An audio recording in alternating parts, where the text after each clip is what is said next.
Hola, soy Roque Cantoya. Todos los miércoles en 15 minutos analizamos el tema económico más importante de la semana junto a Marco Vizcarra y Damián Umansky por FM Cristal en Rosario. Recuerdo que Santa Fe empezó a medir su propio índice de precios cuando el INDEC acusaba los números que le gustaba a Guillermo Moreno, ¿no? Y había algunas otras provincias, si no me acuerdo mal, Mendoza y San Luis también siguieron esa misma tónica, ¿no? Sí, así es. Cuando uno se remonta un poco a la historia del índice del IPC, que es el índice que mide la variación promedio de un conjunto de bienes y servicios, lo que denominamos coloquialmente la inflación, se empezó a medir allá por la década del 20, pero hasta 2005, parece que pasó muchísimo tiempo, pero no, 80 años únicamente se midió un índice válido estadísticamente para la ciudad de Buenos Aires y el Gran Buenos Aires. Quedaba por afuera todo el resto del país. Recién a partir de 2005, el INDEC a nivel nacional empieza a incorporar las otras regiones, la región pampeana, de la cual formamos parte, en el cálculo de este IPC, y a federalizar un poco la recolección de los precios y que cada región conozca efectivamente cuánto varían sus precios en relación a lo nacional, porque no todas las regiones tienen los mismos consumos y los mismos precios. Entonces, parece que hace mucho, pero recién hace 20 años que la Argentina tiene, con su extensión territorial, un índice de precio federal. ¿Y qué mide ese IPC? Porque, lo charlamos la semana pasada, que hay algo mucho más preocupante que ese 4 o 5% de inflación que viene mostrando los meses de enero y febrero, y es que el precio de los alimentos está muy por encima de eso, ¿no? Alimentos y bebidas. ¿Cuál es el global? ¿En qué se hace eje para que después te dé ese porcentaje global? Hay productos o bienes y servicios que aumentan más y otros que aumentan menos. Ese es un promedio al que te da a conocer el INDEC. Exacto. Cada publicación del INDEC, que se hace en los primeros 10 días hábiles de cada mes, es decir, tenemos que esperar como máximo el día 10 hábil de abril para conocer el índice de marzo. Claro. Está compuesto de 12 divisiones que se denominan, que van desde alimentos y bebidas, vivienda, educación, salud, transporte y comunicación. Cada uno de estas divisiones está compuesta a su vez por bienes y servicios. Y cada una de esas divisiones, por ejemplo alimentos, tiene un peso determinado en la construcción de un índice general. Ahora bien, ese peso determinado, que a nivel global en el caso de alimentos es del 25%, por ejemplo en las zonas más carenciadas de nuestro país, como puede ser el NEA o el NOA, los alimentos representan el 35% del gasto de los hogares. Y por ejemplo el tema transporte en Capital Federal representa el 15%, mientras que en Santa Fe representa el 10%.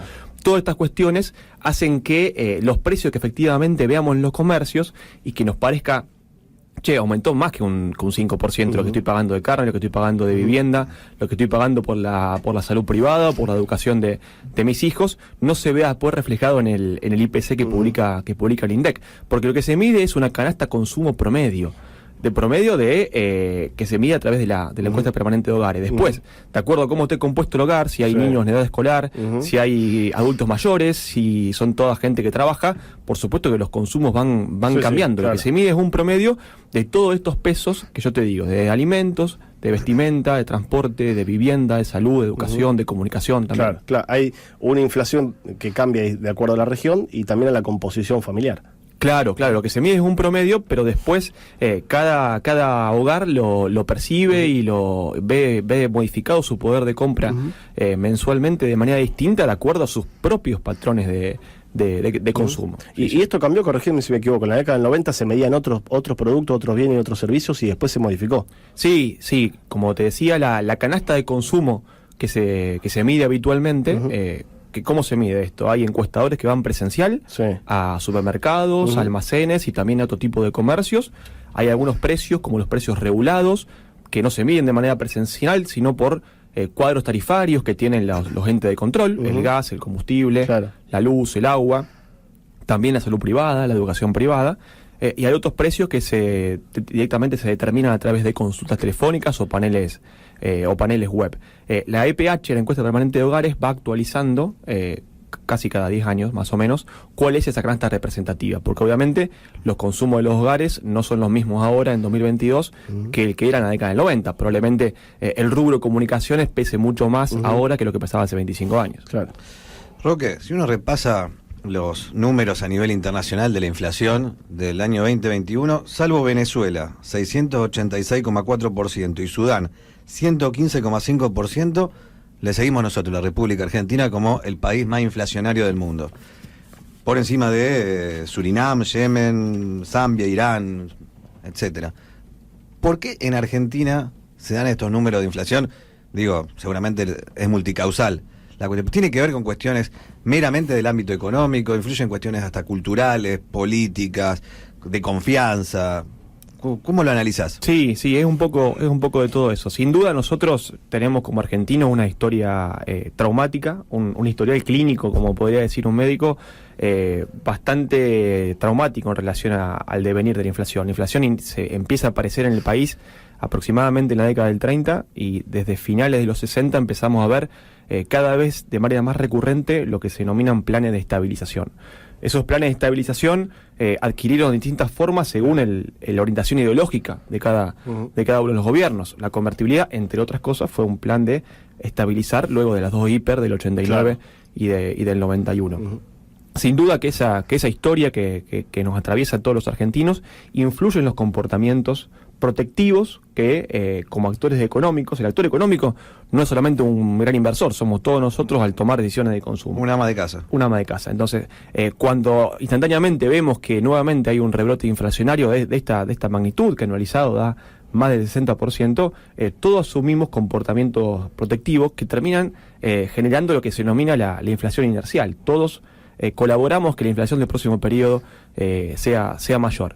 Respecto a las causas hay muchísimas teorías, muchísimas corrientes y cada uno defenderá las suyas. Yo soy de los que piensan que el fenómeno es un fenómeno multicausal, pero que está asociado también a la credibilidad política de la autoridad gubernamental, de la autoridad económica, del poseer o no un plan económico. Difícilmente, esta mañana escuchaba y leía las medidas del gobierno, medidas que no tienen claro ni la dirección ni la gradualidad en la cual van a ser implementadas. Y mucho menos el consenso. Y mucho menos el consenso, difícilmente sean exitosas, claro, porque no lo fueron en el pasado para contener la inflación y darle a lo argentino un sendero algo más creíble, algo más previsible. Claro, y con un agravante, ¿no? Porque vos podés elegir en esto de lo que es la medición del precio, atravesar el invierno que se viene con la campera de la temporada pasada, pero lo que no podés elegir es ir a la góndola del supermercado a buscar alimentos y bebidas, digamos, eso es de todos los días, es lo que los economistas explican entre lo inelástico y lo elástico, ¿no?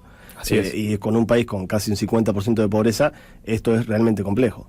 Sí, es complejo, pero evidentemente, si bien es una problemática que cuando hacemos las encuestas se empieza a aparecer cada vez de manera más frecuente, si lo consultamos con nuestros padres, con nuestros abuelos, en la década del 70 y el 80, era uno de los problemas principales que debía atender la política económica del país. Luego el estancamiento económico llevó a que a veces resignemos unos puntos de inflación por crecimiento económico, claro, y algo de inclusión sociolaboral. Acordate el principio, primera etapa del gobierno de Alfonsín, ¿no? Que decía un poquito de inflación viene bien y se lo terminó llevando puesto la inflación. Claro, ¿no? Exactamente. Pero una vez que empezás a destrabar niveles de inflación de 40, 50, 60% anual, sin duda genera distorsiones en todas las decisiones económicas, las de inversión, las de consumo, que terminan restringiendo el poder de compra del asalariado, pero también complicando las decisiones de inversión. Y si no inversión, evidentemente, poco podemos hablar de un crecimiento sostenible a mediano plazo. En las encuestas, en los sondeos que hacen con Doxa, ¿ven, si se quiere,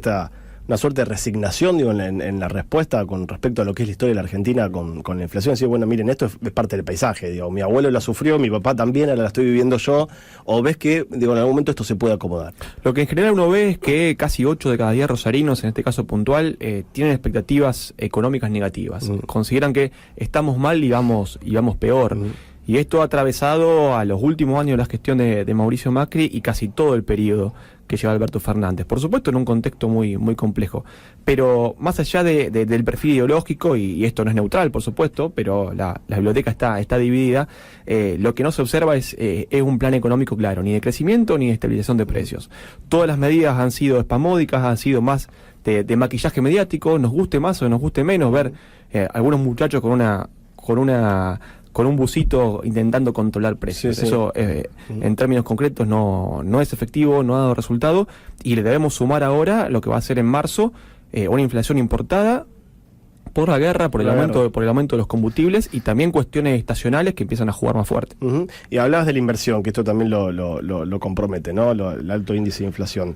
No hubo un solo gobierno, y han pasado de izquierda a derecha, de centro, más progresistas, más conservadores, que ha atacado la otra raíz del problema, que es para mi gusto, que es la concentración de la economía argentina. Digo, 4 o 5 familias que son dueños del 80% de los productos que van a encontrar en la góndola del supermercado. Sí, exclusivamente en el tema alimenticio, sí, eso pasa. Y es una de las explicaciones por la cual los economistas que se sitúan más en una corriente estructuralista te explican la inflación. Son los grandes formadores de precios los que causan la inflación. Yo creo que algo de eso hay, pero entiendo que no es determinante. Digamos, a veces los grandes formadores de precios pueden explicar el salto en el nivel de precios, pero no constantemente la tasa de inflación que tenemos todos los meses. Claro. La inflación termina siendo larga, no exclusivamente, pero sí un fenómeno monetario, y esa causa en Argentina parece no estar atacada por gobiernos progresistas, cuando sí lo han hecho gobiernos como el uruguayo, como el peruano, como el boliviano. No hay que irse mucho más lejos ni explorar experiencias de Europa ni de Estados Unidos. De otro lugar. Roque, gracias. Te esperamos el miércoles que viene. Marco. Si no te arrepentiste. No. Más que contento. Gracias por la invitación y bueno, traeremos un tema también de actualidad para charlar juntos la semana que viene. Dale, un gusto grande. Roque Cantoya, que es responsable de la consultora Doxa Data, charlando del tema, ¿no? De los últimos años en Argentina, la otra pandemia, y es la inflación. Las 8:22 de la mañana. Las 8:22 de la mañana.